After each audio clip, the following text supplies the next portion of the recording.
días. Bueno, estoy encantado de estar aquí en este instituto, de que me hayáis invitado.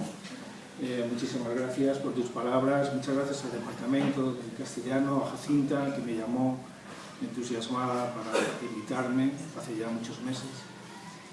Y muchas gracias a vosotros por haber leído el libro o haberos acercado de alguna manera a él.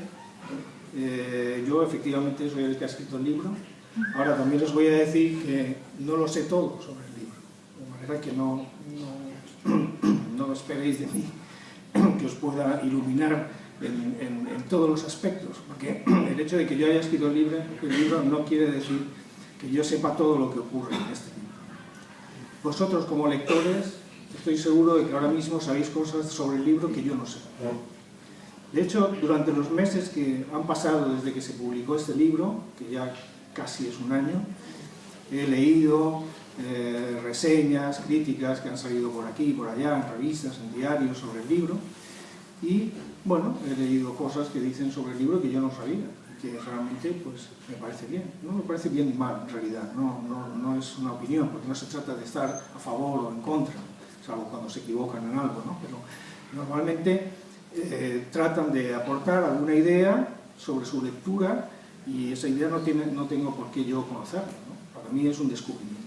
Así que este libro para mí, como los otros, tiene una segunda vida cuando salen y cuando dicen cosas sobre él o cuando me dicen personalmente cosas sobre él que yo, por ejemplo, pues no sabía o no me había percatado. De todos los beneficios o virtudes que tiene la lectura, sobre las cuales seguro que os han hablado muchas veces, ya sea en clase, ya sea en charlas, en conferencias,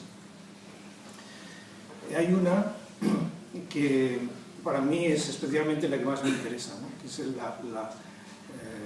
poder transformador que tiene la lectura. Es decir, que un libro sea capaz de transformarnos, de cambiarnos en algo. Ese cambio no siempre es consciente, a veces es inconsciente, no sabemos, o lo vamos descubriendo poco a poco. Además, el lector que se deja transformar por los libros es un lector y por lo tanto tiene el hábito de la lectura. No es un libro el que lo cambia, sino uno y otro y varios a la vez. Y de esta manera se puede decir que la lectura es un agente transformador. A mí es lo que más me interesa. Yo podría también decir, si un libro no nos ayuda, si no nos transforma, es que no vale la pena ser escrito. Pero eso sería como demasiado exigente.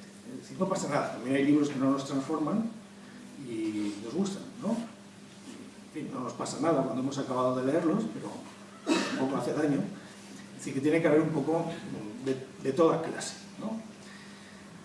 Bien, en la lectura como agente transformador a mí me parece que es esencial. Y es más, casi que los libros tratan sobre las transformaciones. Cualquier libro en el que pensemos, veremos que el gran tema es la transformación. Pensemos en el más antiguo de todos, el Gilgamesh, por ejemplo, una epopeya del año 2000 a.C. o algo así, ¿no? Muy anterior a la Odisea y todo esto. ¿Qué pasa allí? Pues es un poema en el cual hay un rey que es malísimo y en el cual le pasan una serie de cosas, conoce a una persona, en fin, una serie de aventuras y acaba siendo un rey muy bueno. Todo el poema está enfocado en una transformación que afecta al individuo, a los protagonistas, pero también a aquellos que viven con él. ¿Qué pasa en la Odisea? En la Odisea hay un individuo que es un guerrero, que es Ulises, no olvidemos, es un guerrero que ha ido a la guerra de Troya y resulta que acaba siendo un aventurero, un viajero, un navegante, muy a su pesar, podríamos decir, porque él no pretendía serlo, pero parece que se adapta bastante bien, pues tarda 20 años en volver a su casa. De manera que hay también una transformación. Y así podríamos seguir con todos los libros de la historia de la literatura y veríamos que el gran tema es la transformación. Cómo nos volvemos de otra manera, cómo somos otros, leyendo y cómo los cambios se van sucediendo a lo largo de nuestra vida. Por supuesto que podemos decir, pero el gran tema de la literatura no es el amor, no es la muerte, sí, pero esos son también agentes transformadores. El amor es un agente transformador, nos transforma en otro ser. Cuando nos enamoramos somos otra persona. Y la muerte es el agente transformador total, porque nos transforma definitivamente. Por lo tanto, sí que son temas, ¿no? Pero ahí creo que están todos supeditados a ese gran tema que es nosotros, como seres humanos, en esta vida, constantemente nos estamos transformando en otros, porque lo deseamos y también a veces porque no tenemos otro remedio. También está el Quijote, por ejemplo. En el Quijote ya podemos ir más concretamente a un aspecto dentro de lo que estoy diciendo, y es que el protagonista se transforma precisamente porque lee, ¿no? Porque Don Quijote era una persona aparentemente normal hasta que sus lecturas lo transforman en otra persona. De acuerdo que es otra persona especial, porque es un chiflado, ¿no? Claramente. Pero en cualquier caso, todo lo que ocurre en este libro es una transformación a través de la lectura. Podríamos continuar en el siglo XX con la mayor transformación de todas, que es la de Gregorio Samsa en la Metamorfosis de Kafka, donde el protagonista se transforma en un bicho, en un escarabajo. Claro que aquello puede ser una alegoría, ¿no? Pero en cualquier caso es una gran transformación. De manera que todos son transformaciones. Yo creo que El arte de la fuga es un libro de transformaciones. Es un libro en el cual todo lo que ocurre son metamorfosis. Tenemos, en primer lugar, las transformaciones que los propios protagonistas, los tres protagonistas de cada uno de los relatos, sufren como lectores. San Juan de la Cruz se transforma como lector del Cantar de los Cantares. Hölderlin se transforma como lector de la poesía griega y de la mitología. Y Pessoa se transforma como lector de muchas cosas diversas y caóticas que ni él mismo podía ordenar. Y también de muchos libros que generalmente los poetas no acostumbraban a leer. De manera que, por una parte, son personajes que han transformado su vida leyendo. Eso en primer lugar. En segundo lugar, son poetas que han transformado la vida de muchos de sus lectores. Desde luego la mía, si no yo nunca hubiera escrito este libro, porque este libro para mí es como un homenaje a tres de mis poetas favoritos, no es otra cosa. Si os habéis dado cuenta, el libro está escrito desde la devoción. Yo voy a ellos como un peregrino acude a los altares, ¿no? Para mí son lo más de lo más. Y yo no pongo en duda nada, ni trato de ser crítico con ellos, porque esto no es un ensayo. Estos son textos devotos, ¿eh? Son textos de alguien que ama apasionadamente a estos tres poetas. Y en tercer lugar, son poetas que consiguieron transformarse a sí mismos con su poesía. Y esto es quizá como más delicado, pero que es quizá lo más importante del libro. Es decir, primero, poetas que se transforman gracias a las lecturas, cada uno con las suyas. Segundo, poetas que han transformado a muchos lectores y siguen transformándolos, entre ellos a mí. Tercero, poetas que se transformaron a sí mismos con su poesía, hasta llegar a unos límites y unas fronteras extraordinariamente peligrosas. Y todo con el deseo de llegar a ser aquello que su poesía decía que había de ser. Es decir, podríamos decir que lo que hicieron fue cumplir aquello que su poesía decía. Por lo tanto, son poetas que se transforman a sí mismos a través de la poesía. Bueno, a partir de aquí, claro, son tres poetas muy distintos, de épocas muy distintas. Vosotros lo habéis estudiado todo esto, sabéis de qué siglo es cada uno, en qué época vivían, En fin, empecemos por San Juan, por ejemplo. San Juan para mí es un poeta muy enigmático porque generalmente cuando hablamos de poetas o escritores nos imaginamos a personas que se dedican exclusivamente a eso o casi exclusivamente a eso. Sin embargo, es muy difícil imaginarnos a San Juan contando sílabas, buscando rimas internas. Es muy difícil imaginárnoslo porque conocemos su biografía y sabemos que era un hombre áspero, era un hombre duro, era un hombre que se dedicaba fundamentalmente a fundar conventos, a confesar, que se dedicaba, que tenía múltiples cargos de su orden y que cumplía a rajatabla, que ayunaba, que castigaba su cuerpo, hacía penitencia, y uno no se imagina que en todo este cúmulo de cosas extrañas para nosotros y para nuestro mundo pudiera también escribir poemas, pero no solo escribir poemas, sino escribir los mejores poemas de la literatura castellana. Entonces, para mí, todo es un poco enigmático. Es verdad que, según dicen, esos poemas los escribió en la cárcel durante 8 meses que estuvo en la cárcel en Toledo. Y realmente, si es así, tiene alguna lógica, porque esos 8 meses debieron ser los únicos 8 meses que tuvo libre para hacer algo que no fuera lo que hacía siempre. Aunque no tenía papel, ni bolígrafo, ni pluma, ni nada. Es decir, que los escribió en la cabeza. Ese es el gran enigma. El otro gran enigma es el propio Cantar de los Cantares. Ese libro que transformó a San Juan y lo convirtió en otra cosa. Porque el Cantar de los Cantares es un libro maravilloso, pero extraño también. Es un libro que está en la Biblia, al lado de libros que tratan de otras cosas diferentes, al lado de libros de profetas, de libros sapienciales, donde dan consejos morales, o de historias de reyes de Israel. En este batiburrillo de libros está el Cantar de los Cantares, que es un poema de amor. Un poema de amor muy sensual, muy explícito. Nada eufemístico, ¿no? Es un poema de una gran representación explícita, sensual y sexual. Y está claro que a San Juan ese poema le encantaba desde el primer día que lo leyó, y que hizo de él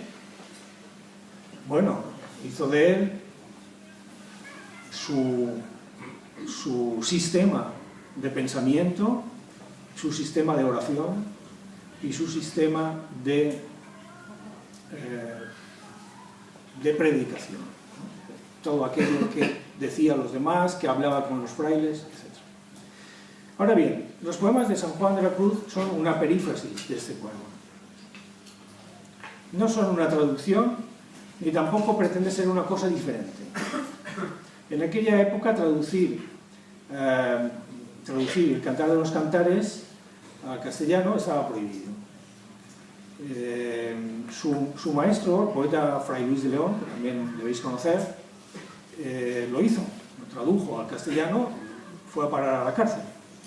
De manera que San Juan lo que hace es una perífrasis, que sí estaba permitido. Se podía hacer una perífrasis de Cantar de los Cantares, por supuesto que sí. Y eso es lo que hace San Juan, hace una perífrasis en 3 partes. Primero el cántico espiritual, que pretende ser una perífrasis completa, y luego Noche Oscura y Llama de Amor Viva, que son 2 poemas cortos, que pretenden ser también perífrasis, pero de momentos más concretos del poema. Y al final, sí, es una perífrasis, pero también son 3 poemas originales, maravillosos para la lengua castellana, y también muy explícitos sensualmente. Claro que esto se lee como alegoría, eso también lo habéis estudiado. El propio San Juan lo explicó como lo que era en aquel tiempo, es decir, una alegoría. El amado y la amada son trasuntos del alma y Dios. Y por lo tanto, la historia de amor entre el chico y la chica vendría a ser una historia de amor entre el alma enamorada de Dios y Dios enamorado del alma humana. Bueno, está bien. San Juan dice que es así, yo me lo creo.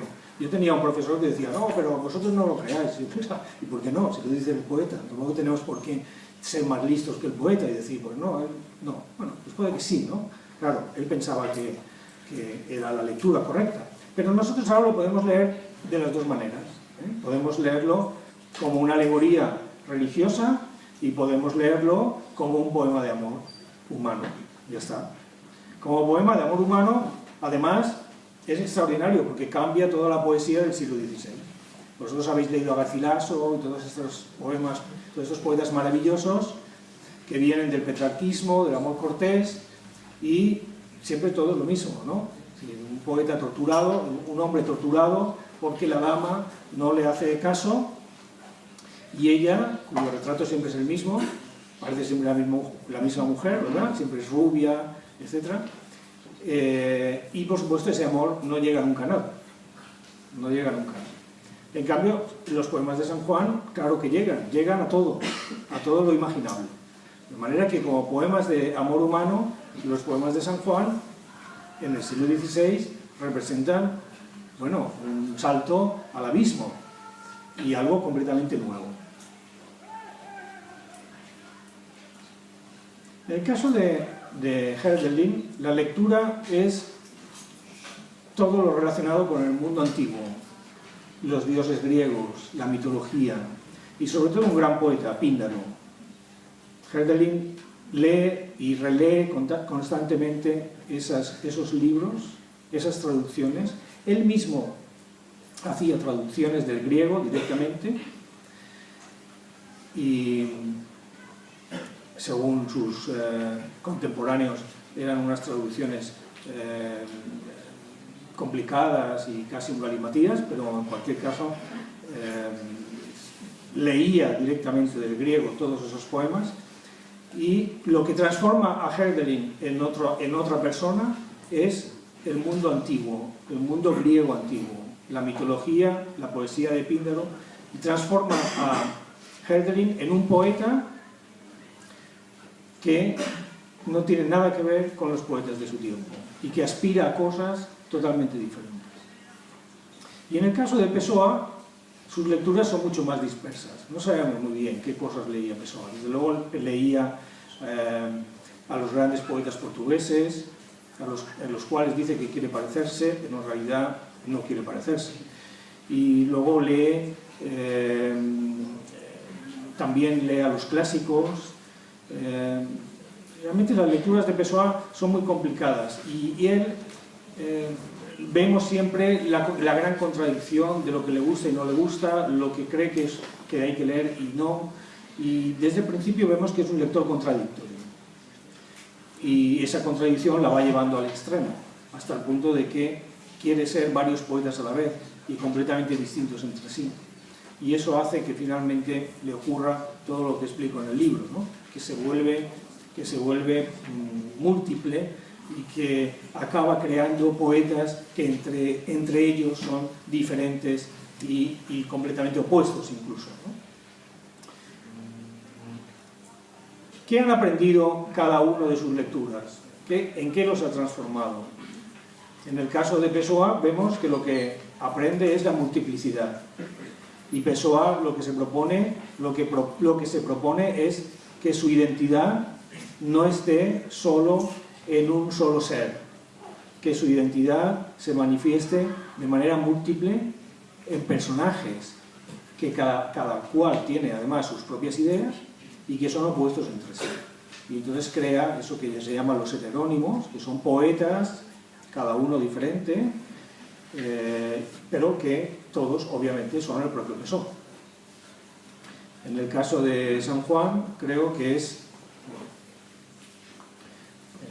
su transformación solo puede llegar a través de la muerte. Su transformación es cuando realmente su alma se una a Dios, cuando realmente la amada se junte con el amado y vivan felices para siempre en un matrimonio espiritual. Y eso es un poco lo que explico aquí. Lo que ocurre en el primer relato es cómo todos esperan eso además de él. Por eso los frailes que lo acompañan esperan que ocurra algo así y están viendo, expectantes, para que realmente el alma del poeta, el alma de San Juan, se una a Dios. Y en el caso de Herdelin, lo que ocurre es que esa voluntad por ser un poeta fiel discípulo de los grandes poetas griegos y seguidor y devoto de los dioses griegos y por lo tanto de los dioses que no existen, lo convierte en un ser débil y en una persona al borde siempre de la locura. ¿Qué ocurre con esto? Pues que los tres poetas, buscando aquello que dicen sus poemas, siendo fiel a aquello que han escrito en sus poemas, acaban precisamente en esos límites que han celebrado en su poesía. El límite de la muerte, el límite de la locura y el límite de la identidad. Y con eso quiero decir, me parece en este libro, que la poesía, la gran poesía, es siempre un agente transformador, empezando por la transformación que el poeta mismo lleva a cabo de su persona, hasta convertirse en aquello que el propio poeta, casi sin saberlo, se propuso ser desde el primer día que escribió su primer verso. Me gustaría que me hicierais preguntas también, ¿no? Y así podemos seguir.